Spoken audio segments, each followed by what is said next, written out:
Lecture 6, Chapter 4, Magnetic Field on the Axis of Circular Current Carrying Loop. यहाँ पे हमारे पास एक ऐसे करंट कैरिंग लूप है एंड उससे एक पॉइंट पे यहाँ पर हम मैग्नेटिक फील्ड फाइंड कर रहे हैं। तो क्या, तो पहले तो यहाँ पर हमारे पास एक करंट कैरिंग लूप है जिसका रेडियस क्या है r, एंड ये जो है उसका जो सेंटर है लूप का वो हो o, एंड यहाँ से सेंटर से p पॉइंट पे हम मैग्नेटिक फील्ड फाइंड कर रहे हैं x एक्सिस पे, एंड ये जो डिस्टेंस है वो कितना है, x के जितना है। एंड यहाँ पे अगर हमें मैग्नेटिक फील्ड फाइंड करना है तो हम क्या, तो कि बायो-सावर्ट के लॉ का यूज कर सकते हैं। तो बायो-सावर्ट लॉ के अकॉर्डिंग अगर हम देखते हैं तो मैग्नेटिक फील्ड के लिए क्या आ जाएगा, dB equals to mu naught upon 4 pi I d l cross r upon r cube. ये ऐसा हमने बायो-सावर्ट में देखा था एंड उसके लिए हम मैग्नीट्यूड फाइंड कर सकते हैं। एंड यहाँ पर ये क्रॉस है तो हम ऐसा भी कर सकते हैं कि म्यू नॉट अपॉन 4 पाई आई d l r sine theta upon r cube. यहाँ पर आर है एंड आर क्यूब है तो ये कैंसिल हो जाएगा, तो क्या आर स्क्वायर बचेगा। एंड यहाँ पर थीटा क्या है, तो थीटा जो है वो एंगल है हमारा जो डीएल है एंड जो आर है उन दोनों के बीच का एंगल है, ठीक है। एंड सपोज कि हमारा डीएल एंड आर दोनों ही एक दूसरे से परपेंडिकुलर हो तो ऐसे टाइम पर थीटा क्या बन जाएगा, थीटा 90 बन जाएगा। तो इसीलिए एंड साइन पाई बाई 2 का वैल्यू क्या होता है, 1 होता है, और यू कैन से साइन 90 का वैल्यू क्या होता है, 1। तो इसीलिए यहाँ पर अगर हम यही पुट करें तो क्या, mu naught upon 4 pi I d l, and ये आर जो है वो यहाँ से कैंसिल हुआ था तो इसीलिए यहाँ पर आर क्यूब की बजाय क्या आ जाएगा, r square. And sine theta के लिए तो क्या 1 आ गया था क्योंकि साइन 90 क्या होता है 1, तो वो हमें एक ऐसा इक्वेशन मिल गया। अगर हमें ये आर है उसका वैल्यू अगर फाइंड करना है तो देखो यहाँ से हम ये एक ऐसे ट्राइंगल ले सकते हैं, ऐसे एक ट्राइंगल ले सकते हैं एंड यहाँ पे जो एंगल है वो कितने का है, 90 का है। तो यहाँ पर ये क्या हो जाएगा, हाइपोटेनियस हो जाएगा। तो अगर ये फाइंड करना है तो पाइथागोरस थ्योरम यूज कर सकते हैं। पाइथागोरस के अकॉर्डिंग क्या होता है, तो कि दोनों साइड का स्क्वायर का प्लस जो होगा वो क्या आएगा, हाइपोटेनियस का स्क्वायर आएगा। तो इसीलिए आर स्क्वायर इक्वल्स टू क्या हो जाएगा, तो कि ये r square plus x square. तो अगर हम ये पुट करते हैं कि r square equals to x square plus r square उसको, तो यहाँ पर क्या आ जाएगा, इस इक्वेशन में यहाँ पर पुट करेंगे तो वो इक्वेशन कैसा बन जाएगा, तो mu naught upon 4 pi I d l, and r square है उसकी जगह क्या आ जाएगा, तो कि x square plus r square ऐसा आ जाएगा। अभी चलो, जब हम ऐसे अगर हम ऐसे मैग्नेटिक फील्ड देख रहे हैं तो यहाँ हमें ऐसे मैग्नेटिक फील्ड मिल रहा है तो उसके कंपोनेंट्स बनेंगे। देखो एक अगर ऐसे जा रहा है तो उसके ऐसे दो कंपोनेंट्स बनेंगे, फिर अगर इस डायरेक्शन में भी हमें ऐसा मिला तो ऐसे दो कंपोनेंट्स बनेंगे। तो यहाँ पर वही चीज हो रही है कि देखो ये दो कंपोनेंट जो इस डायरेक्शन में जा रहे हैं, एक यहाँ एंड एक यहाँ पर, तो एक जो है यहाँ पर पैरेलल कंपोनेंट होगा और एक जो है वो क्या परपेंडिकुलर कंपोनेंट होगा। तो परपेंडिकुलर कंपोनेंट कौन सा है हमारा, डीबी कॉस थीटा, एंड ये वाला जो कंपोनेंट है वो कौन सा है, डीबी साइन थीटा। तो पैरेलल वाले कंपोनेंट में तो देखो दोनों का डायरेक्शन सेम है। परपेंडिकुलर वाला जब कंपोनेंट देखते हैं तो dB cos theta and dB cos theta दोनों ही क्या है, तो कि अपोजिट डायरेक्शन में है। ये दोनों क्या हो जाएंगे, कैंसिल हो जाएंगे। तो जब हम परपेंडिकुलर वाला कंपोनेंट है उसका टोटल समेशन देखेंगे तो वो एक दूसरे को क्या कर देते हैं, कैंसिल कर देते हैं, तो हमें कोई भी रिजल्ट नहीं मिलता है यहाँ पर। तो जो भी हमें या इस पॉइंट पे मैग्नेटिक फील्ड देखने को मिलेगा वो सिर्फ किसकी वजह से होगा, तो कि ये पैरेलल कंपोनेंट की वजह से होगा। एंड तो यहाँ पर कि अगर ये पैरेलल कंपोनेंट की वजह से हमें मैग्नेटिक फील्ड फाइंड करना है तो ये क्या था, डीबी साइन थीटा। तो इस रिंग के लिए हम उसको इंटीग्रेट कर सकते हैं। तो यहाँ पे क्या आ जाएगा हमारा dB x equals to dB sine theta. तो यहाँ पे तीन हमें इक्वेशंस मिले, एक ये इक्वेशन है, एक ये है एंड एक ये है। नेक्स्ट, अभी लास्ट में हमने तीन इक्वेशन देखे थे तो वो तीन इक्वेशन ये रहे। अभी अगर हमें साइन थीटा देखना हो, क्योंकि यहाँ पर साइन थीटा है तो साइन थीटा का वैल्यू फाइंड करना पड़ेगा। तो अगर हमें साइन थीटा फाइंड करना है तो क्या, तो कि हमें एक ट्राइंगल चाहिए होगा। तो चलो ये वाला हमारा एक ट्राइंगल हो गया। वो ट्राइंगल कैसा है, तो कि हमारा ऐसे ट्राइंगल आए, ठीक है। यहाँ पे क्या है, थीटा है। अभी ये वाला डिस्टेंस x था, यहाँ वाला क्या था, r था, एंड ये वाला हाइपोटेनियस क्या था, r। तो अगर हम इसके लिए जो है साइन थीटा फाइंड करें तो साइन थीटा का फॉर्मूला क्या था, तो कि अपोजिट अपॉन हाइपोटेनियस।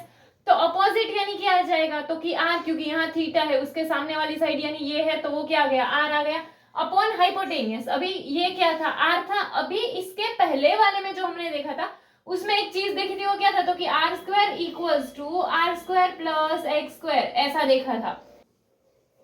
तो यहाँ हमारा जो हाइपोटेनियस आएगा वो क्या है, आर है, कि लाइक अपोजिट अपॉन हाइपोटेनियस, यानी क्या आ जाएगा हमारा, तो कि r अपॉन r ऐसा होगा, क्योंकि अपोजिट साइड में यहाँ थीटा है, उसकी सामने वाली साइड ये r है, एंड अपॉन में हाइपोटेनियस यानी ये वाला r होगा। बट हमने अभी ही देखा कि ये r स्क्वायर इक्वल टू क्या हो जाएगा, तो कि r square plus x square हो जाएगा।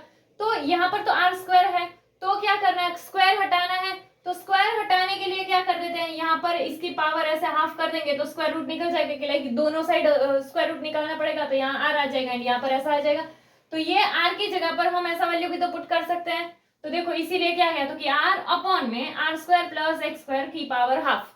तो ये हमें साइन थीटा का वैल्यू भी मिल गया। ये अगर हमारा हो जाए इक्वेशन 4। तो dbx अगर हमें फाइंड करना है, तो चलो, तो dbx के लिए देखो यहाँ पे एक है db, तो db का इक्वेशन तो है ऑलरेडी हमारे पास। साइन थीटा का वैल्यू भी है हमारे पास। तो हम क्या बोल सकते हैं, तो कि इक्वेशन 2 एंड 4 का यूज करते हैं हम इक्वेशन 3 में। तो क्या आ जाएगा, देखो इक्वेशन 2 ये है एंड इक्वेशन 4 ये है, उसको कहाँ पुट करना है, इक्वेशन 3 में।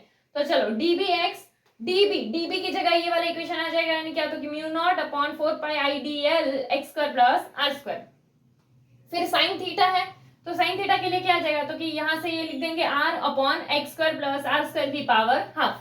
अभी अगर इसको सॉल्व करना है, तो देखो ये जो है ये मल्टीप्लीकेशन में है, दोनों का बेस सेम है, तो पावर का क्या होगा, प्लस होगा। अभी इस पूरे का पावर जो है वो क्या हो, सपोज 1, इधर पे पावर क्या है, हाफ। तो इन दोनों का जब प्लस करेंगे तो कैसा आएगा, तो कि 1 प्लस हाफ।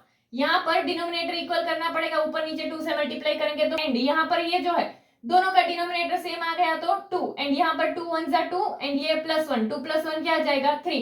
तो इसीलिए यहाँ पर ये जो आएगा वो क्या, तो कि x square plus r square की पावर क्या आ जाएगी 3/2। बाकी सारी चीजें वैसे की वैसे ही, देखो mu naught I d l are upon 4 पाई, ये सारी चीजें तो वैसे ही है। चलो, तो हमें ये एक इक्वेशन मिल गया।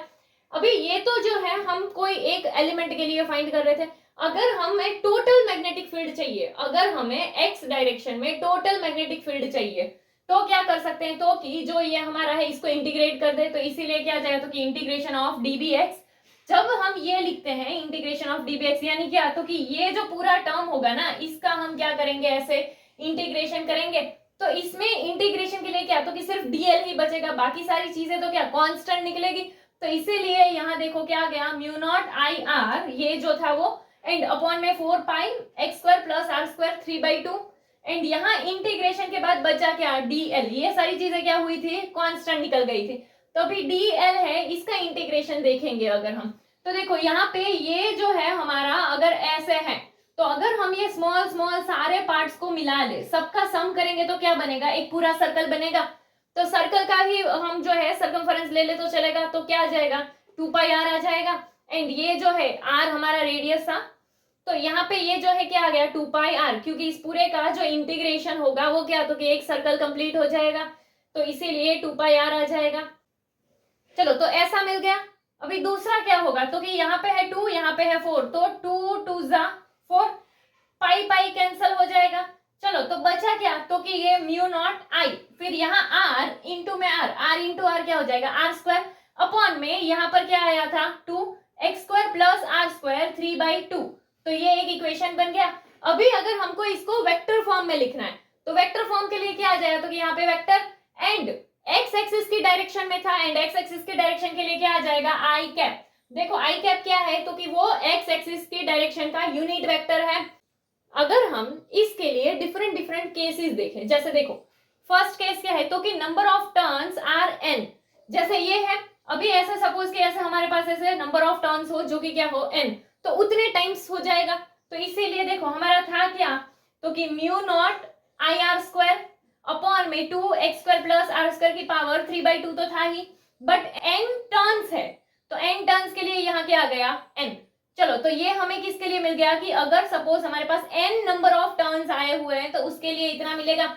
अभी सेकेंड केस अगर हम देखें तो एक्स सेंटर, यानी देखो ये हमारा ऐसे था, तो यहाँ पर ये वाला सेंटर वाला पार्ट है, अगर हमें वहां पर फाइंड करना है तो क्या, तो कि पहले तो ये x वाला तो हट जाएगा, x तो 0 आ जाएगा, क्योंकि सेंटर के लिए फाइंड करना है तो इसीलिए x का वैल्यू क्या आ जाएगा 0 आ जाएगा। तो अगर हम जब इसमें वैल्यू पुट करेंगे, ठीक है, तो ये एक्स स्क्वायर क्या आ गया 0 आ गया, तो बचा क्या यहाँ पर, तो कि आर स्क्वायर एंड 3/2 बचा। तो ये क्या हो जाएगा, देखो वो जो है ना अभी ऐसा वहां पर बचा है कि आर स्क्वायर 3/2 एंड बाहर जो है वो क्या है 2। देखो न्यूमरेटर वैसे का वैसा ही आने वाला है, ठीक है। चलो तो यहाँ पे ये जो है 2 कैंसिल हो जाएगा तो क्या आ जाएगा r³। तो यहाँ पर नीचे क्या 2r³ आ जाएगा। अभी ऊपर क्या है r², तो r² अपॉन r³ यानी नीचे क्या बचेगा, एक r बचेगा। तो यहाँ क्या आ गया, तो कि μ0 ni अपॉन 2r, ये पता चल गया। फिर थर्ड केस अगर हम देखते हैं कि हमारा जो है मैग्नेटिक फील्ड कॉइल से दूर देखते हैं। कॉइल से दूर का मतलब क्या है, जैसे देखो अगर हमारे पास यहाँ कॉइल है, ठीक है, वहां से हम ऐसे कोई बहुत ज्यादा दूर डिस्टेंस पे देखते हैं, इन शॉर्ट ऐसा डिस्टेंस की जो इसके रेडियस की कंपेयर में बहुत बड़ा है, तो हम क्या बोल सकते हैं कि x मोर ग्रेटर देन r। तो अगर r बहुत छोटा है तो उसको इग्नोर नहीं कर सकते हैं। तो चलो एक काम करते हैं, r तो इग्नोर हो गया, तो बचा क्या, तो कि ऊपर यही आएगा μ0 ni r², बट नीचे क्या होगा, तो कि 2, ये r² जो है वो तो इग्नोर हो गया।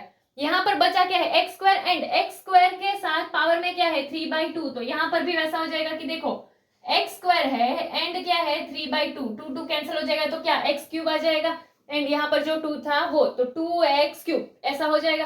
फिर अगर हम केस 4 देखते हैं, केस 4 क्या कि सपोज उसका r एंड x दोनों का वैल्यू सेम हो, जैसे यहाँ तक r है तो उसका x जो है वो भी यहाँ तक ही हो, तो दोनों का वैल्यू क्या हो, सेम हो।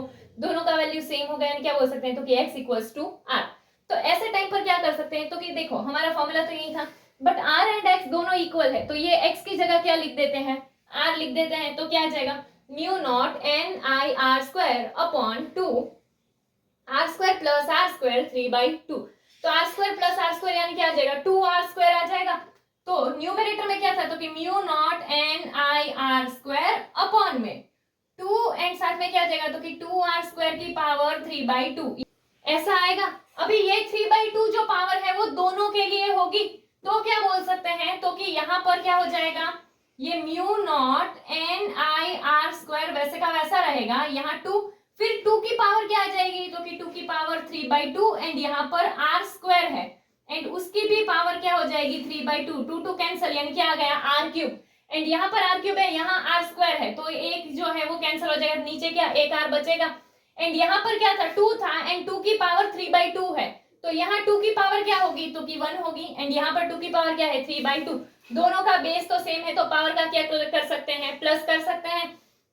तो पावर के प्लस के लिए क्या आ जाएगा, तो कि 1 प्लस 3/2। अभी यहाँ नीचे 2 है तो यहाँ ऊपर नीचे 2 से मल्टीप्लाई कर दे ताकि डिनोमिनेटर सेम आ जाएगा। तो डिनोमिनेटर सेम 2 तो उसको एक बार लिखेंगे, यहाँ 2 1 2 एंड 2 प्लस 3 5, तो क्या आ जाएगा 5/2। तो 2 की पावर क्या आएगी 5/2 एंड यहाँ पर एक r बचा था एंड ऊपर क्या बचा था, तो कि μ0 ni।